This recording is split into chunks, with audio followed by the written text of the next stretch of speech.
and other dignitaries on the dais.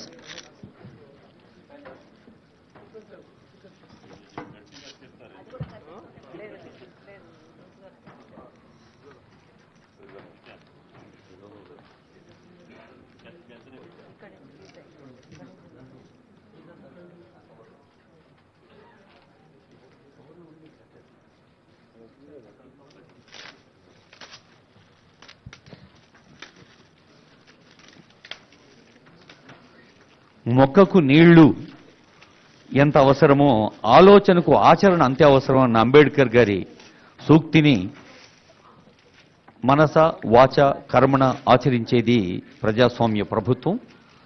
పౌరుని నైతికాభివృద్ధి ప్రధానం. అలాంటి నైతికాభివృద్ధికి దోహదం చేసే సామాజిక ఆర్థిక అభివృద్ధికి దోహదం చేసే కార్యక్రమాలన్నీ ఈ 6 గ్యారెంటీలు ఒకటిగా ఉన్నాయి. అదిగో ప్రజాపాలన అభయహస్తం లోగో ఆవిష్కరించారు గౌరవ ముఖ్యమంత్రి వర్యులు.